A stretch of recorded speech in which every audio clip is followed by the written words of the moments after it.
1924 চনতে স্থাপিত দুলিয়াজানৰ কঠালগুৰিত অৱস্থিত 63 নং পাভজান নিম্ন বুনিয়াদী বিদ্যালয়খনে শতবৰ্ষ অতিক্ৰম কৰিবলৈ সক্ষম হৈছে।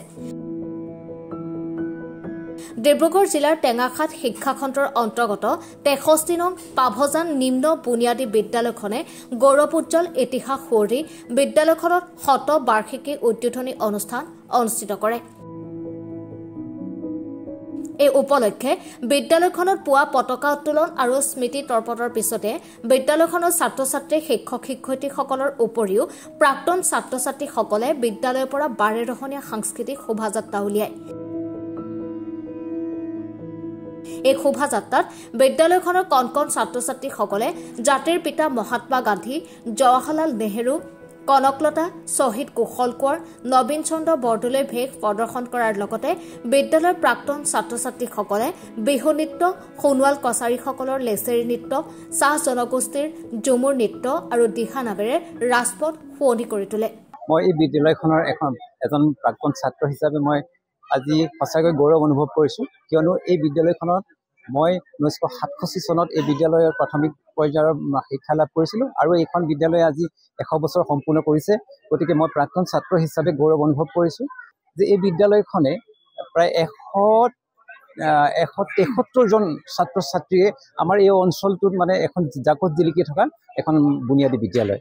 গতিকে এই বিদ্যালয়খনে আজি আমি 100 বছৰ যি উদ্বোধনী অনুষ্ঠান ইয়াত অনুষ্ঠিত হ'ল আৰু ইয়াত বিভিন্ন সমাজৰ সংগঠন, কলা কুশলী আৰু স্থানীয় সাংস্কৃতিক দলসমূহে আজি এই শোভাযাত্ৰাত অংশগ্ৰহণ কৰিলে। সকলোকে ধন্যবাদ জ্ঞাপন কৰিছোঁ আৰু সঁচাকৈয়ে অনাগত দিনত আজি যিটো আমি আশাৰ ৰেঙনি দেখিলোঁ, অহা নৱেম্বৰ মাহত আমাৰ হ'বলগীয়া এই শতবৰ্ষৰ যি সামৰণি অনুষ্ঠান আমি অতি জাক-জমকতাৰে উদযাপন কৰিব পাৰিম বুলি আমাৰ অনুভৱ হৈছে। ক'ব খুজিছোঁ, যি সময়ত ছাত্ৰ ছাত্ৰীৰ পৰিসংখ্যা কমি অহাৰ বাবে ভালেমান বিদ্যালয়ৰ অপমৃত্যু ঘটিছে, কিন্তু সেই একে সময়তে এই বিদ্যালয়খনে প্ৰায় 173 জন ছাত্ৰ ছাত্ৰীৰ পৰিসংখ্যাৰে এই অঞ্চলটোত যি গৌৰৱোজ্জ্বল ইতিহাস মানে ৰচনা কৰিছে, তাৰ বাবে আমি গৌৰৱ অনুভৱ কৰিছোঁ। আৰু বিশেষকৈ এই বিদ্যালয়খনৰ শিক্ষক শিক্ষয়িত্ৰীসকলে আৰু ইয়াৰ যিখন পৰিচালনা সমিতি আছে, মাতৃগোটৰ সমিতি আছে, এই সকলোৱে লগ লাগি বিদ্যালয়ৰ যিটো বিদ্যায়তনিক দিশ, সেই দিশটোক আগবঢ়াই নিবৰ কাৰণে যথেষ্ট কষ্ট কৰিছে আৰু যাৰ ফলস্বৰূপে আজি এই বিদ্যালয়খনত মানুহে হেতাহ পুৰা লগাইছে যে ছাত্ৰ ছাত্ৰী ইয়াত আমি কেনেকৈ এডমিশ্যন দিব পাৰোঁ। সেই উপলক্ষে আপোনালোকে আজি সাংস্কৃতিক শোভাযাত্ৰা বাহিৰ কৰিছে, কি ক'ব এই মুহূৰ্তত কেনেকুৱা পৰিৱেশ? নিশ্চয় আজি বহুত এটা ভাল দিন।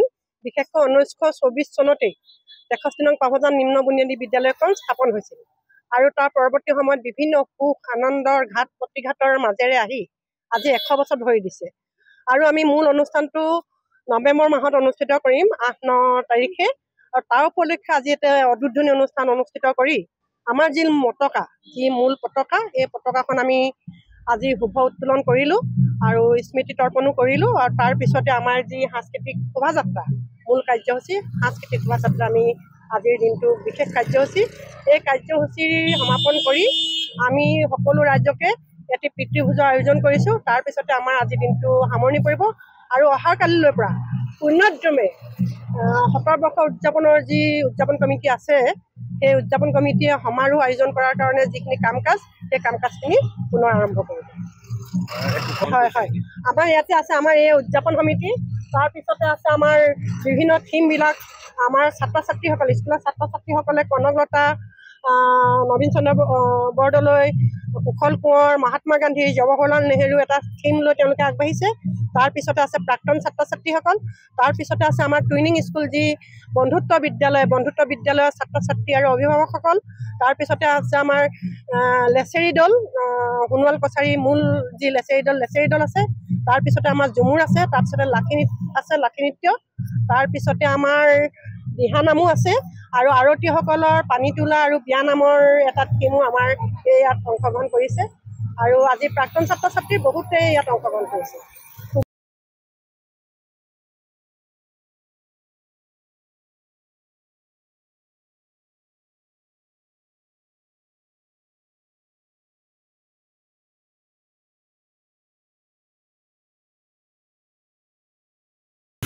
এটি নতুন চেনেল ৱেলকাম জনাইছোঁ।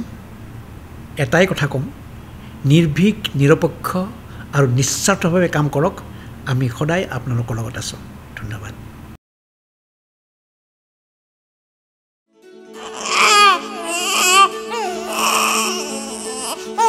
অভিনন্দন আপোনাৰ এজনী ছোৱালী জন্ম হৈছে